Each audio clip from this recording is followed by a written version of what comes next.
Page 45, Shiur 48, deuxième paragraphe. Quel alo shel davar. Dit le Ramchal, voici la règle. Asachor etzel chavero le'eze melach hashetiye. Qu'un homme qui est un employé à quelqu'un pour quelques heures, 2 heures, 3 heures, c'est pas important. Kol sherotav mechurot heno leyomo. La halacha elle, un homme qui a un employé pour 4 heures, 5 heures, l'employé, il lui appartient.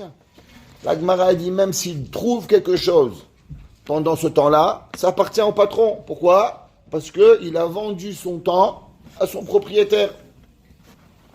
Kenyan Shamru, Zichronam Livracha, Sechirut Mechira Leyome. La Gemara a dit quelle différence il y a entre une vente et une location. La Gemara a dit la vente, c'est une vente ad vitam aeternam. C'est quoi ? Je te vends ma voiture pour tout temps. La location, je t'ai vendu ma voiture pour 2 jours. C'est une vente de temps. Mais c'est une vente, c'est à toi. Pendant ce temps-là, tu prends ma voiture, tu vas creuser, tu trouves $1 million. C'est à toi. Ce que tu vas faire, c'est à toi. Pendant ce temps-là, tu peux faire ce que tu veux. Vekol mashikach mehem le'anat atzmo be'eze ofen shiye eno ela gezel gamur. Un homme, il travaille pour moi, et Chazako Baruch, et pendant ce temps-là, Baruch Ata. Et pendant ce temps-là, il prend pour lui la Hana'am, il fait, tout ça, c'est du Gezel. Pourquoi ? À cause qu'on n'a pas le droit de prendre le temps qui n'est pas à nous. Ve'im lo machalalo, enom machou. Vous savez, les gens, ils savent pas, ils savent, mais on oublie qu'il y a 2 choses. Il y a Averot shebe'adam la chavero, Averot shebe'adam la makom. Averot shebe'adam la makom, Akadosh Baruch Hu pardonne à Yom Kippour. Averot shebe'adam la chavero, Akadosh Baruch Hu pardonne pas. Le Kaf HaChaim il ramène et il dit, si l'homme il n'a pas demandé pardon aux hommes, alors Akadosh Baruch Hu lui pardonne même pas les Averot qui entre lui. Un homme il travaille pour quelqu'un. Les gens, ils ne se ravent pas tous les jours, ils lui volent une demi-heure. Il peut faire Kippour, il peut acheter Petit Chataïchal, Sefer Torah, il peut faire tout, qu'est-ce qu'il veut. Ça ne marche pas. Ça ne fonctionne pas. Pourquoi ? Parce qu'il a volé. À combien il est l'obligation d'avoir de responsabilité envers autrui que nous avons ? Shekvar amrou rabotenu zichron levacha, averot shebe'adam la chavero, en yom ha'kippurim mechaper,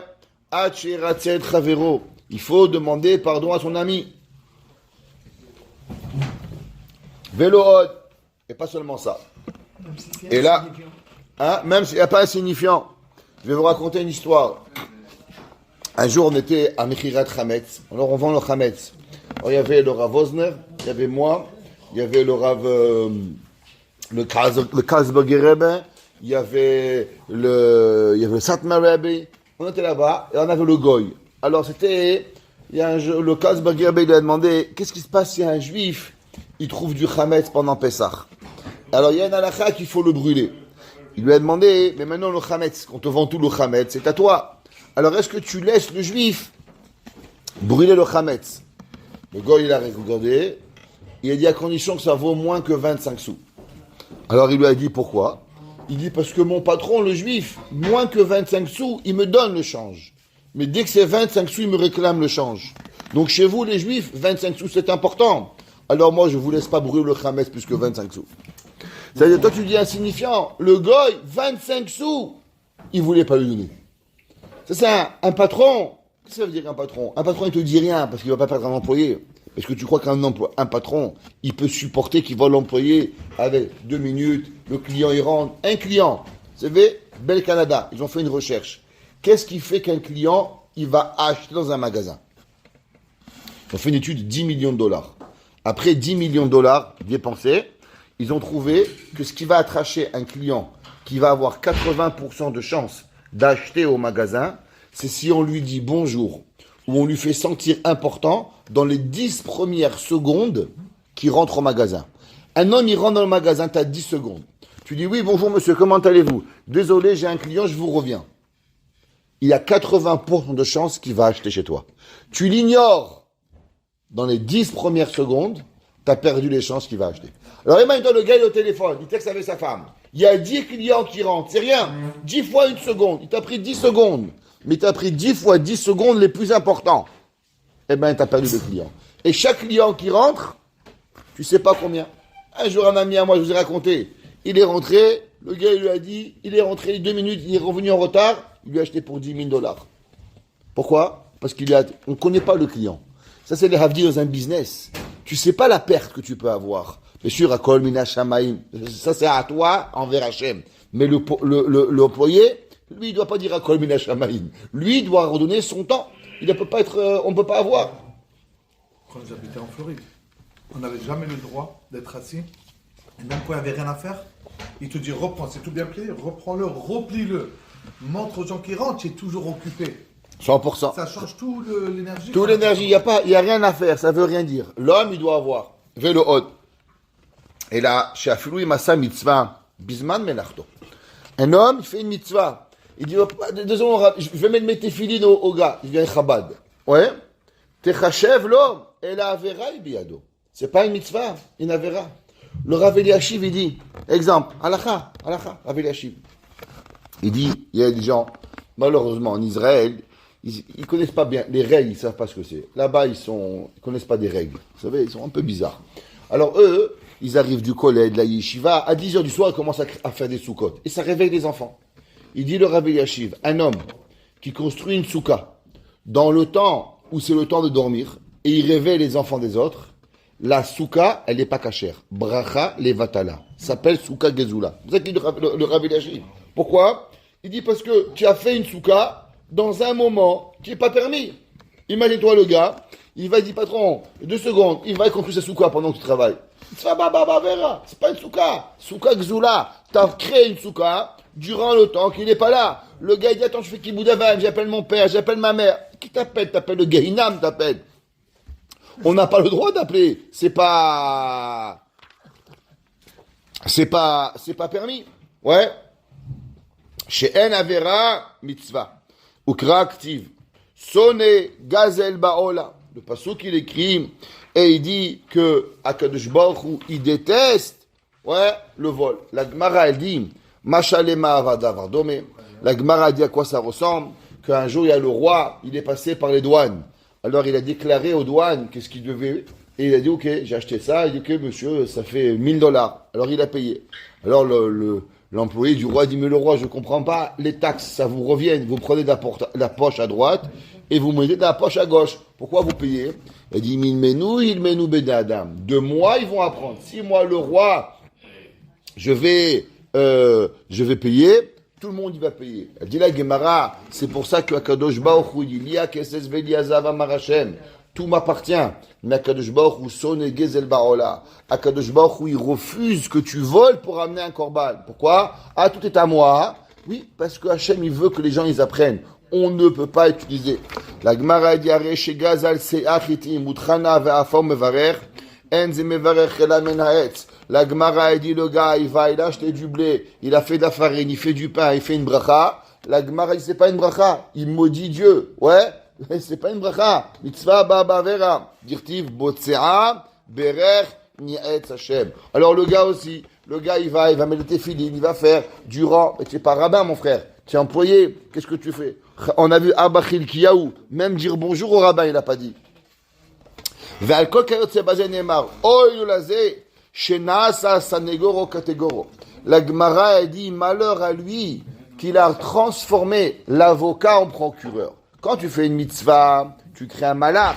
Ce malach, il s'appelle Sanégor. Maintenant que tu as pris ce malach-là au moment où il fallait pas, qu'est-ce que tu l'as transformé? Tu l'as transformé en catégore. Tu l'as transformé en procureur barminan de la Avera. Si le gars il fait ça, non? Et le gars, il est chav mita quand il vole. Ukema amaram zichronam levracha. Benyan, nous on a eu dans Pachuva. Benyan ou la vagazul. Ve'adin noten. Qui a gezel, chafetz, gazel, vegazen, zman gezel. Celui qui vole un objet, c'est du vol. Celui qui vole du temps, c'est aussi du vol. Ma gozet achefetz vosebo mitzvah. Nas nego kategoro.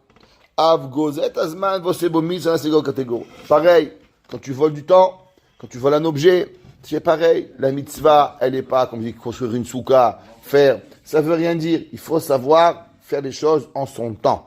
Il y a du temps pour tout. Le Rashba. Il y avait un jour le Rabbi Rayat. Vous entendu parler du Rabbi Rayat? C'est le Freniké Rebbe, ils appellent chez les Chabad. Le beau-père de Rabbi Menachem Mendel s'appelait le Rabbi Rayat. L'ancien. Il avait un père, il s'appelait le Rabbi Rachab. Okay? Le Rabbi Rachab, c'était un Gaon Batora, celui qui dirigeait la Agudat Israël en 1923 avec le Chafetz Chaim et Rav de Brisk. En 1915, il y avait la Première Guerre mondiale. Et ils ont dû se sauver de la ville de Lubavitch. Les gens ne savent pas, mais la Première Guerre mondiale a été très meurtrière. Elle a tué 50 millions d'hommes en Europe. Après la guerre, il n'y avait plus d'hommes. C'est pas une blague. Une des raisons pourquoi il y a eu la révolution industrielle où les femmes sont parties travailler, jusqu'en 1918, les femmes ne travaillaient jamais. Mais pourquoi on a fait travailler les femmes? C'est parce qu'il n'y avait plus d'hommes. Comme il y avait les tranchées, et ils mouraient, il y a 50 millions d'hommes en Europe sont morts. Dans la Première Guerre? Première Guerre mondiale. Il y a eu les gens ne savent pas, mais la Grande Guerre, ce qu'on appelle, il y a eu 50 millions d'hommes. Des hommes, il n'y avait plus d'hommes. Les gens n'avaient plus de femmes. Les femmes n'avaient plus de mari. Il n'y avait plus de gens pour travailler. Quand les femmes à travailler, il n'y avait plus. Et rien à voir. C'était la guerre. En les Allemands et leur France, la Grande Guerre, ça s'appelle. Et les gens, ils savent qu'ils avaient créé le Népal. Ils se tuaient, brûlaient. Dieu préserve. C'est les premières guerres qui étaient encore style avec les anciennes façons, mais avec des tanks. Alors on mettait 1000 hommes et on bombardait. Il n'y avait pas encore de nouvelles technologies de guerre. Et les gens, ils partaient, ils se faisaient démolir. C'était de la boucherie. Alors, le Rabbi Rachab et le Rabbi Rayat, ils ont dû se sauver. Et le Rabbi Rachab, ils ont dit qu'ils avaient un moyen de se sauver. Ils devaient partir à 5 heures d'après-midi. À 3 heures, le Rabbi Rayat, il rentre dans le bureau du Rabbi Rachab. Et il voit le Rabbi Rachab en train d'étudier. Alors, il lui dit, papa, je ne comprends pas. Comment tu arrives à étudier? On va aller dans la guerre, Dieu préserve, ça sautait de tous les côtés. Comment tu arrives à étudier? Le Rabbi Rachab lui a dit, est-ce que tu as entendu parler du Rashba? Il a dit oui. Qu'est-ce que le Rashba il a écrit? Le Rashba il a écrit un pirouche sur tout le chasse. Il a écrit le Torah Rashba sur la halacha. Il a écrit les tchouvot. Il a écrit des milliers de tchouvot. Il a dit, comment le Rashba, il a pu faire tout ça? De plus, il était médecin. Il était médecin du roi, Rosh Yeshiva et Rav de la ville. Comment il avait le temps?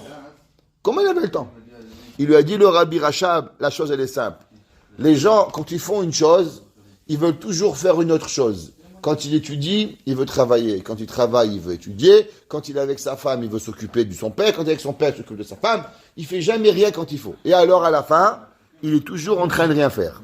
Il dit, mais quand le Rashba, il étudiait. Quand il était médecin. Quand il était papa, il était papa. Quand il était Rosh Shiva, il était Rosh Shiva. Il mélangeait pas les travaux. Et un homme qui sait manager de son temps, alors il a le temps pour tout. Et il dit, dans 2 heures, on sera en danger. Maintenant, je suis encore à la maison. J'ai le temps pour étudier. J'étudie. L'homme, toujours, qu'est-ce qu'il veut faire? Faire ce qu'il ne faut pas faire au moment où il ne faut pas faire. Ça, c'est généralement le problème de l'homme. Qui sait qui a en vérité ce problème? Ce problème, c'est le problème de Adam Arishon. Adam Arishon, il a voulu faire ce qu'il ne devait pas faire au moment où il ne veut pas faire. Il a voulu, avant Shabbat, il a changé l'humanité. C'était quoi le Chet HaEgel? Le Chet HaEgel, c'était exactement pareil. Amener un Beth Amikdash au moment où il ne fallait pas en avoir. On ne va pas rentrer. Mais c'est toujours faire ce qu'il ne faut pas au moment où il ne faut pas. Ça, c'est l'erreur de l'humanité. Ve'en HaKadosh Baruch Hu chafetz ela be'emuna. Qu'est-ce que Hachem il veut? Hachem il veut qu'une seule chose. Il veut que tu crois en Dieu.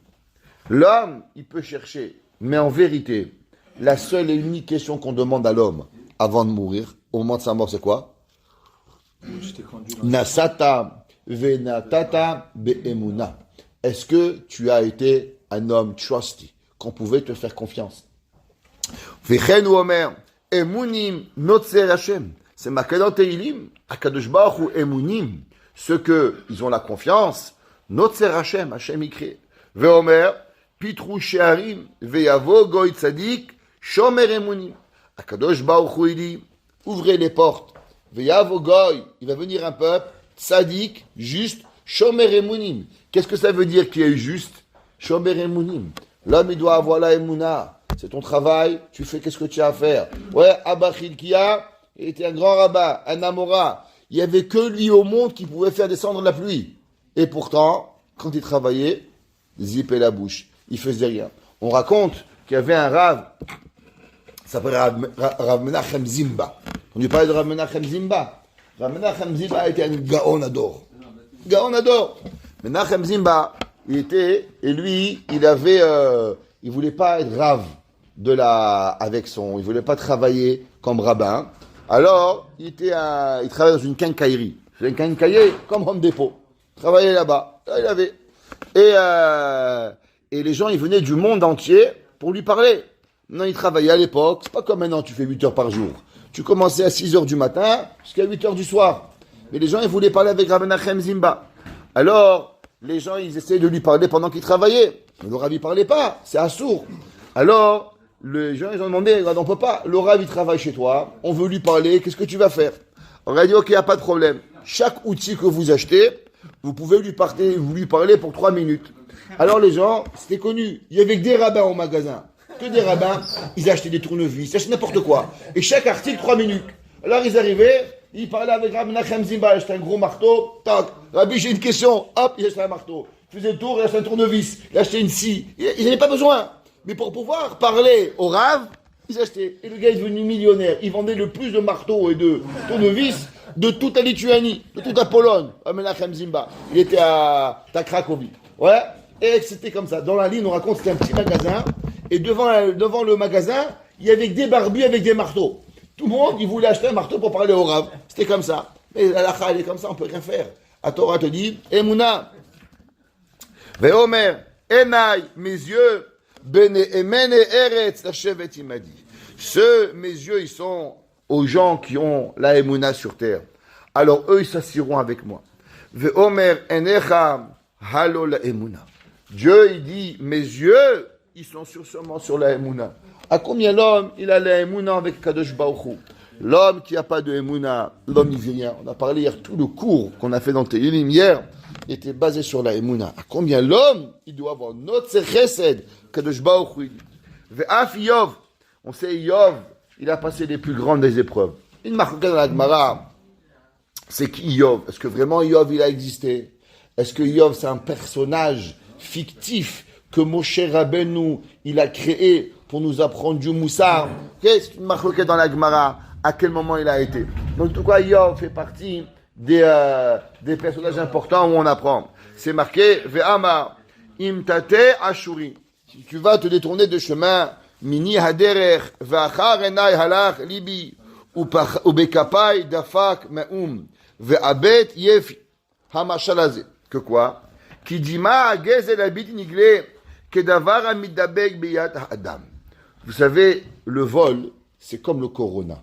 Vous savez, les gens, avant on connaissait corona, on pensait qu'il s'attrapait sur tout, comme la lèpre. Eh bien, le gazelle, c'est comme ça. Quand tu touches le gazelle, après, tu ne peux pas t'empêcher de te voler. Tu voles ci, tu voles là. Moi, j'ai connu un homme, où il passait, il volait. Il arrivait dans une synagogue, il voyait un verre dans la poche, une fourchette dans la poche, un couteau dans la poche, un sac dans la poche. Il arrivait à la maison, il avait tout. Sa femme disait, mais qu'est-ce qu'on a besoin de tout ça? Non. Il y a le frigidaire, il y avait du lait. Il prenait le lait, il l'amenait à la maison. Non, on ne boit pas du lait. Ça, on peut avoir besoin. T'étais là. Où il allait, il avait un ami à moi. Sa femme était une vraie kleptomane. C'est connu. Et il passait ses journées à rendre. Il allait dans une bijouterie, elle volait. Il allait dans un magasin, elle volait. Elle s'arrivait. Et lui, il n'avait même pas besoin. C'est une maladie. Mais il y a des gens, la maladie du gazelle, d'avoir gratuit, ça les excite. Il peut avoir, il a pris une fourchette. Qu'est-ce que ça coûte une fourchette? Ça coûte $4 pour 1000 fourchettes. Ribonon, c'est dans l'âme, t'es pas tellement pauvre. $4, 1000 fourchettes. Est-ce que l'homme, il a besoin de voler une fourchette? Il a des sacs en plastique, il a besoin de voler un carreau de sucre. Qu'est-ce que tu fais? Et la maille, le gazelle, c'est une maladie. C'est quoi? C'est quoi? Ça s'attrape. Yov, il dit que l'homme, il doit faire attention. Faire hyper attention. Ouais. C'est comme une parfumerie. Quand tu rentres, tu sors parfumé. Eh bien, le vol, quand tu vis avec des voleurs et que tu touches le vol, à la fin, tu peux plus t'arrêter de venir du vol. Sauf, Beyado. À la fin, le vol. On a un Côte Salut, pas loin d'ici. Un petit jeune, il volait et un beau jour, il s'est fait tirer dessus. Ouais, vous rappelez l'histoire. C'était quoi? Des petits copains qui volaient et à la fin, il y en a un, il a failli mourir. Ouais, les bandits sont venus. Le vol, on ne sait pas où ça amène. Quel הדבר הזה? שאף שלא יהיה אדם עולה וגוזל ממש, קשה הוא שיהיו ידיו ריקניות ממנו לגמרי. Ouais, combien l'homme, il aime gratter. L'homme, combien il aime. Allez, encore un peu. Allez. Mais à qui tu grattes? À qui tu fais? Qu'est-ce que tu as le sentiment de gagner quoi? Qu'est-ce que tu vas faire avec ce grattage? אומנם, באמת, כל זה נמשך ממה שתחת היות הלב מושל בעיניים שלא יניח להיות נעים להם את של אחרים. Et il dit pourquoi l'homme il veut voler? Pourquoi l'homme? Vous savez pourquoi l'homme il veut voler? Ça le dérange que l'autre il a. Ça le dérange que l'autre il a. Pourquoi toi tu as? Prends pas moi. Alors le fait qu'il a en te prenant un petit peu, ça lui calme sa kin'a. Ça lui calme sa jalousie. Ça lui calme ses envies. Aïnaïm moshrim et alev. Ouais. Le Totoro haré levavchem va haré enechem. La Gemara dit halev chomed aïnaïm ro'od va alev chomed. L'homme il regarde. Après il a envie. Ouais. Les vakesh heterim alma shenire laem yafe venechmad. L'homme, il regarde et dit, ça va aller, c'est pas si pire. Le gars, il a une bijouterie pleine de bijoux, un petit bijou de plus, de moins, il va pas s'en rendre compte. Il a une petite voiture, une de plus, une de moins, ça va pas s'en rendre compte. Mais de quoi tu parles? C'est la parnassa, j'avais un ami à moi, il était bijoutier. Et quand il faisait le bijou, il perdait de l'argent. Et un beau jour, il a amené un gars, il dit, monsieur, vous savez où vous perdez de l'argent? Il peut nous dire, Moshe, que c'est vrai, il fabriquait des bijoux. Quand il taillait les bijoux, il y avait la poudre. Et il ne savait pas combien la poudre d'or, il faut la récupérer. Et la récupération, après tu la reprends, tu la redonnes à une compagnie, et la compagnie elle te donne de l'argent pour ça. Et, Khazak, et ça, c'est tout ton profit. Il dit, monsieur, chaque gramme, à la fin du mois, c'est un gain en plus. Et lui, il y a quelqu'un qui lui piquait. Il lui piquait tout ça. Et soi-disant, il nettoyait, il ne savait pas. Et il lui piquait, il n'arrivait pas à gagner de l'argent. Avec de la poudre, que tu crois que c'est pas important. Là-bas, l'argent il venait. C'est bien pareil. L'homme, il doit savoir, tu dois avoir la émouna, il doit pas être comme ça. Al-Kena Mariov, Sheulo Asaken, Volach Libo Charenav. Yov, il a dit que lui, il faisait pas cela. Et Yov, il disait qu'il n'allait pas derrière ses yeux. Al-Ken lo dabag bekapav me'um. Il n'a pas touché à ses mains rien du tout. L'homme, il doit avoir les mains propres. On finira avec le Chafetz Chaim. Un jour, le Chafetz Chaim, il a dit, donne-moi le stylo. Quelqu'un lui a donné. Le Chafetz Chaim, il lui a dit, est-ce qu'il est à toi? Alors il a dit, au feu! Il a lâché. Il dit, quel feu? Il dit, mais le stylo, il n'est pas à toi, c'est du gazelle. Comment tu touches le stylo qui n'est pas à toi? C'est du gazelle. L'homme, il ne doit pas toucher ce qui n'est pas à soi. Ce qui n'est pas à toi, tu ne touches pas, dit le Chafetz Chaim. L'homme, il doit faire excessivement attention. Quand l'homme, il s'habitue à ne pas toucher ce qui n'est pas à toi, à ne pas avoir, alors, dans chaque détail de sa vie, il va s'éloigner du gazelle. Et quand on s'éloigne du gazelle, alors on va être ma'amin HaKadosh Baruch Hu. On va se renforcer pour ne pas, Haz v'Shalom, jamais arriver à prendre ce qui n'est pas nous. Baruch Hana el Olam. Amen ve Amen.